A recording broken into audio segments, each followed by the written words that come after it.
Bismillahirrahmanirrahim. Assalamu alaikum my dear student. I am your teacher Ms. Shaina Aziz and today we are studying about the new topic Aligarh movement. ہم نے اس chapter number 2 میں اس سے پہلے جو ہے دوسری movement پڑھی، سید احمد شہید کی موومنٹ، شاہ ولی اللہ کی موومنٹ اور فرائضی موومنٹ. اب ہم علی گڑھ موومنٹ کے بارے میں پڑھیں گے. علی گڑھ موومنٹ کے جو فاؤنڈر تھے وہ سر سید احمد خان تھے. سر سید احمد خان کے بارے میں بچوں آپ کو پہلے سے ہی پتہ ہوگا کہ ان کا کیا رول رہا ہے سب کانٹیننٹ میں، ان کی کیا خدمات رہی ہے. اس سے پہلے میں آپ کو بتاؤں گی کہ جو لاسٹ وار انڈیپینڈنس وار جو 1857 کی وار ہوئی اور وہ آخری کوشش تھی مسلمانوں کی سب کانٹیننٹ سے، مسلمانوں اور ہندو دونوں نے مل کے یہ لڑی تھی سب کانٹیننٹ سے برٹش کو نکالنے کی. اس کے ناکامی کے بعد تمام جو ہے وہ رسپانسبلٹی برٹش نے مسلمانوں پہ ڈال دی. حالانکہ اس میں ہندو بھی شامل تھے لیکن اس کی تمام رسپانسبلٹی مسلمانوں پہ ڈالنے کے بعد انہوں نے مسلمانوں کا ہر طرح سے بائیکاٹ کیا، سوشلی اکنامکلی ہر طرح سے. یہ تمام صورتحال کو دیکھتے ہوئے سر سید احمد خان جو ہے انہوں نے مسلمانوں کے لیے بہت کام کیا. انہوں نے مسلمانوں کی ایجوکیشن، ان کی جو ان کا مورائل ڈاؤن ہو گیا تھا ان کو سپورٹ کیا. تو سر سید احمد خان کی جو ہم اس ٹاپک میں ان کی تمام جو ہے خدمات اور سروسز کے بارے میں پڑھیں گے. یعنی انہوں نے ایجوکیشنلی اور وہاں کی مسلمانوں کی ایجوکیشنلی، اکنامکلی اور سوشلی جو ہے وہ کس طرح سے انہوں نے مسلمانوں کو سپورٹ کیا. انہوں نے جو ہے سر سید احمد خان نے سب سے پہلے تو جنرل اویئرنیس مسلمانوں کو یہ جنرل اویئرنیس دی کہ وہ آپ کا جو گولڈن پیریڈ تھا، جو گولڈن ایرا تھا وہ اب ختم ہو چکا ہے. اب آپ یہاں پر ایک رولر نہیں ہیں بلکہ آپ یہاں کی عوام ہیں اور آپ کو کیونکہ گورنمنٹ اب برٹش کی اس بات کو ایکسیپٹ کر لینا ہے اور آپ نے ان کے ساتھ کوآپریٹ کرنا ہے. اگر کوآپریٹ کریں گے تو آپ آگے بڑھ سکتے ہو، فیوچر آپ کا سیو ہو سکتا ہے، ورنہ آپ لوگ جو ہے ہر طرح سے پستی کا شکار ہو جائیں گے. یہ سوچتے ہوئے سر سید احمد خان نے ایک برٹش کے درمیان اور مسلمانوں کے درمیان establishing good will with British جو ہے وہ ان کے درمیان ایک ایسی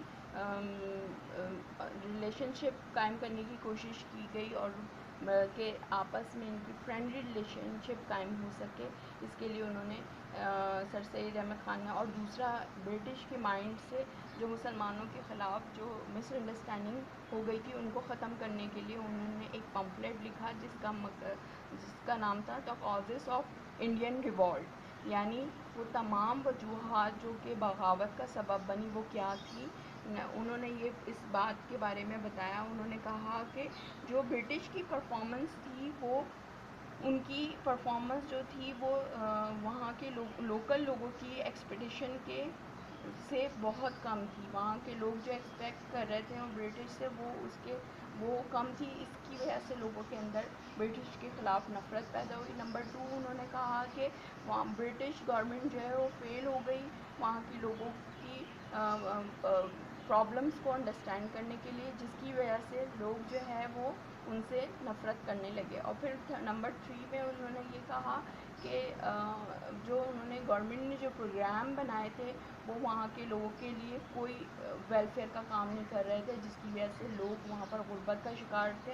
اسپیشلی مسلمان جو ہیں وہ زیادہ غربت کا شکار ہوئے. پھر اس کے بعد انہوں نے یہ کہا کہ وہاں پر گورنمنٹ نے اس طرح کے رولز اور ایکٹ وہاں پر جو ہے لاگو کر دیے تھے، رولز اینڈ ایکٹ جو کہ وہاں کے لوکل لوگوں کے ٹریڈیشن اور کلچر کے اگینسٹ تھے. پھر انہوں نے یہ بھی کہا کہ کچھ ایسے اینٹی سوشل ایلیمنٹ یہاں پر ایڈمنسٹریشن میں شامل تھے جو اپنے ذاتی مفاد کے لیے اپنے سیلف جو ہے ان کی یعنی اپنی ذاتی مفاد کے لیے فائدے کے لیے انہوں نے عوام کو اور گورنمنٹ کو لڑایا اور یہ ان کا پرپس تھا تاکہ وہ زیادہ سے زیادہ بینیفٹ حاصل کر سکے.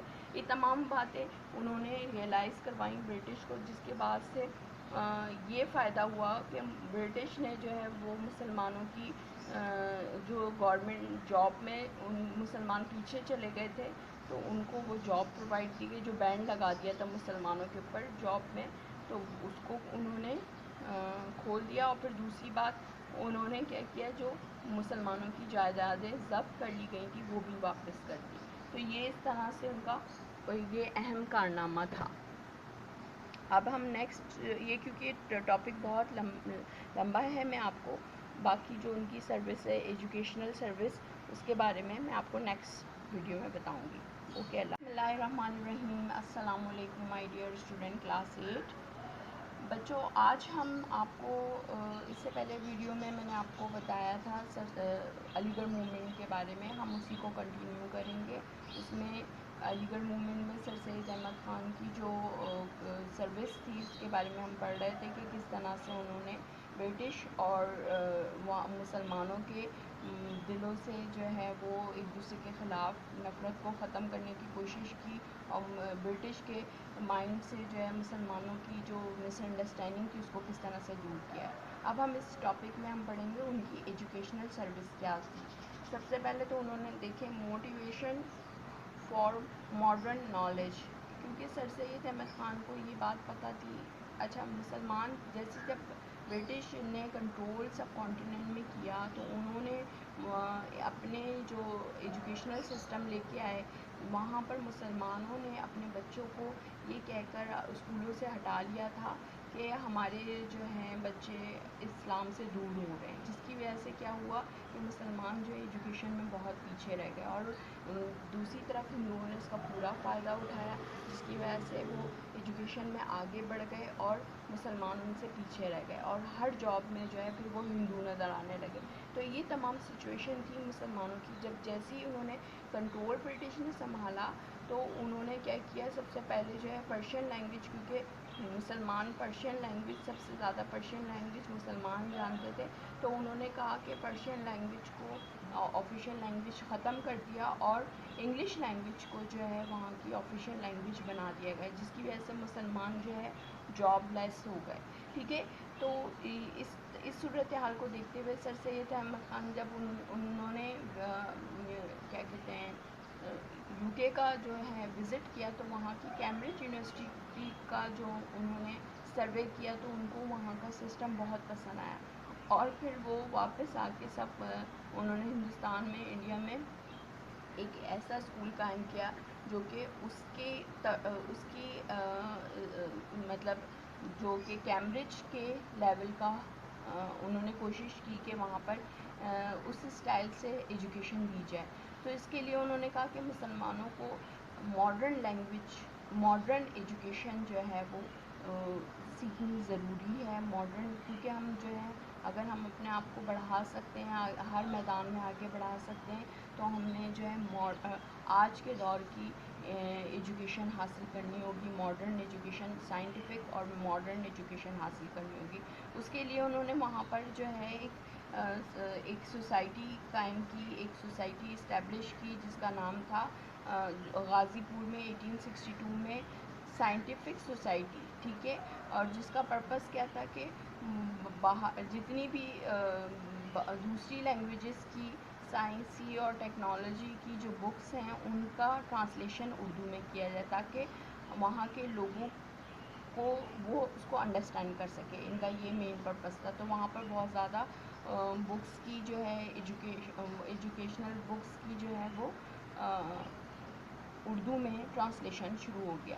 پھر سر سید احمد خان نے مسلمانوں کو یہ کہا گیا کہ وہ اپنے آپ کو پالیٹکس سے دور رکھیں، اور پالیٹکس سے دور رہ کے اپنا پورا فوکس کس کے اوپر ایجوکیشن پہ دھیان دیں. کیونکہ اگر ہم کسی طرح سے بھی برٹش سے اگر ہم ان کے بات کرنا چاہتے ہیں، ان کے سامنے کھڑے ہو سکتے ہیں، تو وہ ہم ایجوکیشن کو بڑھا کے ہی کر سکتے ہیں. کیونکہ ایجوکیشن میں اگر ہم پیچھے رہ گئے تو ہم کسی طرح سے بھی ان سے فائٹ نہیں کر سکتے. تو یہ سوچتے ہوئے مسلمانوں کے اندر انہوں نے یہ بات کا ایسا انہوں نے وہاں پر ایک ایم اے او اسکول قائم کیا جو کہ بعد میں محمڈن اورینٹل اسکول اس کا نام تھا. ایم اے او اسکول قائم کیا جو کہ بعد میں کالج بنا، ایم اے او کالج بنا، اور پھر بعد میں ایک یونیورسٹی بن گیا. تو وہاں سے پڑھنے والے اسٹوڈنٹ جو ہے انہوں نے ہی سر سید احمد خان کی جو یہ موومنٹ تھی اس کو آگے بڑھایا، اور یہی موومنٹ آگے بڑھ کر جو مسلم لیگ کی موومنٹ بنی، اور مسلم لیگ میں جتنے بھی لیڈرز تھے وہ تمام اسی وہیں سے پڑھے ہوئے تھے جو سر سید احمد خان کے بنائے گئے اسکول اور کالج سے پڑھنے والے بچے وہ آگے بڑھ کر اس پاکستان موومنٹ کا حصہ بنے. تو اس لحاظ سے سر سید احمد خان کی موومنٹ کو ایک اہم رول پلے کرتی ہے سب کانٹیننٹ میں, اور پھر اس کے بعد جو ہے وہی موومنٹ آگے بڑھی اور ہمارا پاکستان جو ہے اس کا بننے کا سبب بنی. ٹھیک ہے, اب ہم نیکسٹ کلاس میں ہم نیکسٹ ٹاپک کے بارے میں پڑھیں گے انشاءاللہ تعالیٰ. اوکے, اللہ حافظ. بسم اللہ الرحمن الرحیم. السلام علیکم my dear student. I am your teacher Ms. Shahina Azim, and today we are going to study about the development of two nation theory. کہ اس سے پہلے کہ ہم ٹو نیشن تھیوری کے حوالے سے جانیں کہ ہمیں یہ جاننا ضروری ہے کہ ٹو نیشن تھیوری کیا ہے. ٹو نیشن تھیوری جو اصل میں دیکھا جائے وہ یہ تھی کہ سب کانٹیننٹ میں دو ایسی جو ہے نیشن رہتی ہیں, ایک ہندو اور ایک مسلم. یعنی کہ مسلمان جو ہیں وہ ٹوٹلی ہندوؤں سے ڈفرینٹ ہیں, نہ تو ان کا ریلیجن ایک ہے, نہ ان کی لینگویج ایک ہے, نہ ان کا کلچر ایک ہے. وہ دونوں ایک دوسرے سے بالکل مختلف ہیں اور دونوں ایک ساتھ نہیں رہ سکتے. اور تو اس لیے مسلمانوں کو ایک سیپریٹ نیشن جو ہے وہ تصور کرتے ہوئے ایک الگ اسٹیٹ کی ضرورت ہے. تو ڈفرینٹ لیڈرس آئے سب کانٹیننٹ کے اندر, اور وہ جو ہے انہوں نے آ کر اس کو ہر ایک نے جو ہے اس کے حوالے سے ٹو نیشن تھیوری کے حوالے سے اپنے جو ہے ایڈریسز یا جو وہاں کے ان کے آپ دیکھیں گے جتنے بھی لیڈر ہیں, چاہے وہ سر سید احمد خان ہوں, قائد اعظم ہوں, یا اور بھی جو مسلم لیگ کے لیڈرس تھے, ان تمام کی جو ہے وہ یہی ڈیمانڈ رہی ہے اور یہی بات رہی ہے کہ ہندو مسلم الگ الگ جو ہے دو سیپریٹ نیشن ہیں. تو ٹو نیشن تھیوری کی بیس ہی یہی بنی کہ دنیا میں ورلڈ میں دو ریلیجن سے ریلیٹڈ لوگ رہتے ہیں. ایک تو وہ مسلم جو کہ اللہ تعالیٰ کے اوپر بلیو کرتے ہیں اور جن کا ایک اپنا ان کی ایک لائف اسٹائل ہے, ان کا ایک کلچر ہے, ان کا ایک اپنا آئیڈیالوجی ہے.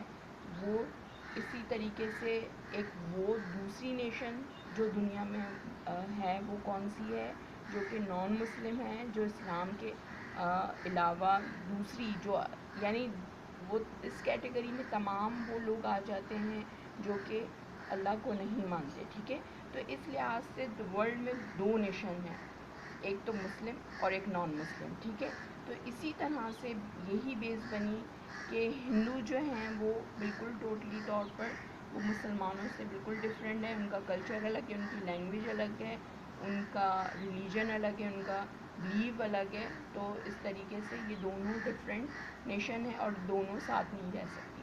شروع میں ہم دیکھیں گے سر سید احمد خان کی جتنی بھی وہاں پر سب کانٹیننٹ کے لیے لوگوں کے لیے جتنی بھی ان کی اسٹرگل تھی دونوں کے لیے سیم تھی, یعنی ہندو مسلم یونٹی کے حوالے سے وہ بات کرتے تھے. لیکن بعد میں جب انہوں نے ایسے حالات دیکھے تو اس کے بعد سے ان کا جو تھنکنگ جو تھی وہ چینج ہو گئی.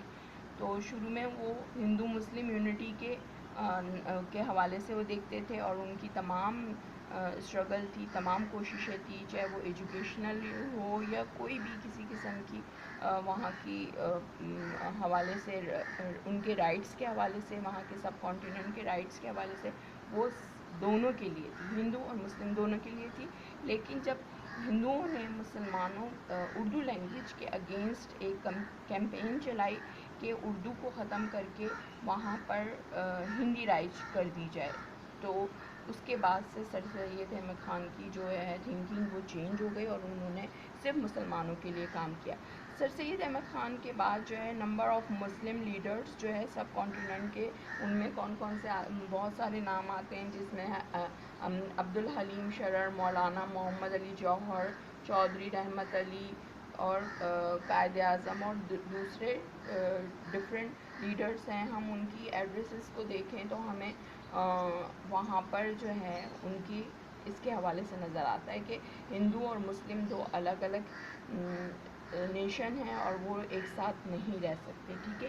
تو قائد اعظم کا جو ہم دیکھتے ہیں ایڈریس انہوں نے لکھا ہے In a number of addresses of Qaid Azam stressed that the Muslim should not be treated as a minority, rather they are a nation. کہ ہندو و مسلم کو ایک یونٹی کے طور پر جو ہے وہ ٹریٹ نہ کیا جائے، کیونکہ وہ نہ ہی تو وہ مائنورٹی ہے بلکہ وہ ایک نیشن ہے. مائنورٹی یعنی وہاں کی یہ نہیں سمجھا جائے مسلمانوں کو کہ جس طرح سے اور کمیونٹی کے لوگ رہتے تھے، سکھ رہتے تھے، کرسچن رہتے تھے، اس طرح سے اس کو ایک چھوٹی مائنورٹی نہ سمجھا جائے، بلکہ یہ ایک پوری ایک نیشن ہے، ایک پوری قوم ہے جو کہ یہاں پر آباد ہے. اور اس کو اگنور کر کے آپ کوئی بھی